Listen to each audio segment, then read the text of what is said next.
It feels good to be back on stage. I took a bit of a hiatus. Again, back in 2017, the same year as the Officers Mario and Luigi. Wasn't a good year. I got laid off, and the only job that I could get was door-to-door roofing sales. I'd literally knock on your door, offers to do an inspection, and there was enough damage. I'd do an inspection, and I fell off one of those roofs. And I got to talk about that on stage. I fell off that roof, and that roof fall should have either killed me or made me a quadriplegic. And I went on stage, and I wrote a 5-minute set, and it went great. You can still watch it on YouTube. It went great in Atlanta. And then my second set in Atlanta, I got dead silence, kind of like now. And then my next 2 sets in New York City, I got booed. So in 4 years, I went on stage 4 times. Yeah, you got to go on stage more times than fucking years pass. So this time last year, a buddy of mine introduced me to this place called AV's. And the reason I say it like that, the reason I say it like that is AV's is kind of the predecessor to the West River Comedy Club. The owner, Trevor, of the West River Comedy Club used to hold an open mic night there every Thursday, and a lot of us comedians either started or migrated over there. My buddy introduced me, and he's like, dude, you're really funny. You should go on stage. And I immediately started giving him my bullshit. I was like, oh, dude, I got to work in the timing on my jokes and my tone, and I'm an OSHA 500 instructor. I know I'm really funny, but those jokes take way too long. Now, the students are usually stuck with me for hours. That gives me plenty of time to set up a joke. They just take way too long, kind of like now. And I think everybody knows what I was being. A pussy. What can I say? I am what I eat. That is a Harry Star Wars push joke for the crowd. May the 4th is around the corner. So that was April of 2024. It is April 2025, and we're at my comedy special.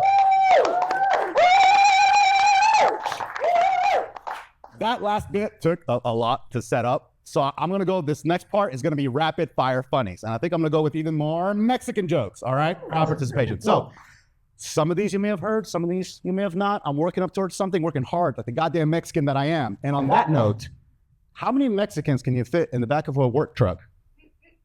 4. 20. I love the white people, always, 20! One more, always one more, okay? And because of that, did you hear about the 3-car pileup down in Mexico City last week? No. Yeah, half the population went with it. Aw, no. Okay. Why are there no Mexicans in the American Olympic team? Why? Oh, wow. Okay, cool. Usually some racist in the crowd knows it. Because all the ones that can run, jump, and swim are already over here. I am a swimmer. Why are there no Mexicans in the American NFL? Why? Because Juan Carlos Hernández Augusto Hinojosa Salomón does not fit in the back of a jersey. I'm not going to lie to you. 4 of those were my actual original Mexican name, all right? My Mexican name, I've still got the passport for it, Carlos Augusto Hinojosa Salomón. Ow! Me gusta Augusto. Anyways, so speaking of sports, I found myself at a local Rush game, all right, local hockey game, and I was doing everything possible to piss off the opposing players, right? I hyper-focused on this one dude named Jet, Jette, and I was like, I must have taken every disrespectful creative liberty with his name. I was like, you missed, Jetta. Watch out, y'all. GD's back on the ice. Jetta on my yo mama. That one, I must admit, it didn't quite slap. It was a hockey pun. I mistakenly thought the dude was Canadian, so I was like, Alouette, Gemapella, Jette. And this girl behind me is like, wow, you really seem to hate him. What'd he do to you? Nothing. I'm not even a sports guy. I just go to these sporting events, and I really get off on pissing off the opposing players so they come over and want to fight me, because to me, that sounds like fun. And we're right up against the glass, and you hear me go, did you hear that? Came from a long line of jacks off the tets.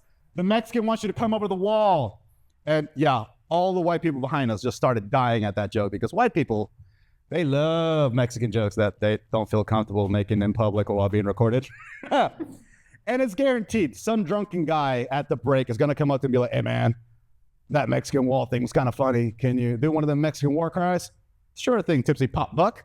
I'm full of beer and chili cheese dogs. So the next time the Rush scores, I went, hey!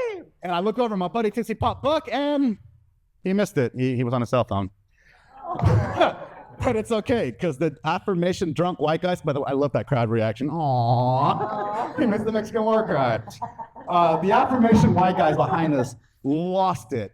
And then they started to drunkenly try to replicate the Mexican war cry.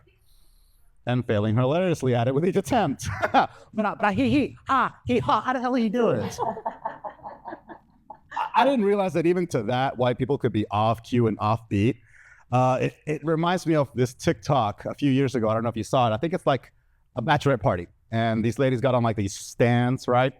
And they put on a song, and then they begin to dance the most atrocious, non-existent beat in the history of non-existence. And I, and the rest of the races, we all went to online, and we all united in a way that those women could not on the video.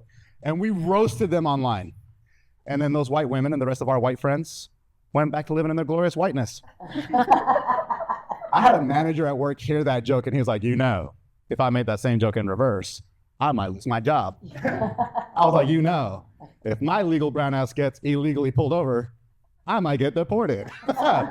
What I'm saying is, one of us, more like one of us, has to walk around with proof of citizenship, and one of us will never be mistaken as an immigrant, legal or otherwise. What I'm saying is, we all have a form of privilege, right? With our do's and don'ts and can'ts, right? Beauty is a really good one. Beautiful people are accustomed to getting away with murder while living by these made-up, non-existent rules, right? My ex is a really good example. She's an OnlyFans model. Yeah, someone always snickers when I say that. I was on FaceTime with her practicing the set, and I was like, hey, how am I doing? And she just hits me with, what are you gonna wear? Why? And she was making a joke about me not dressed like a bum. She's like, well, if you dress good, you're gonna feel good, you're gonna do good.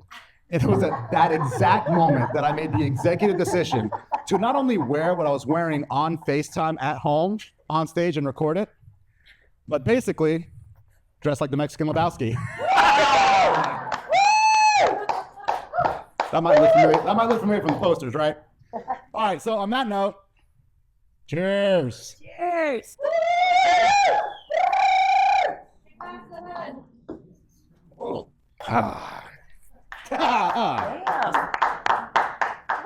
I'm here for your enjoyment.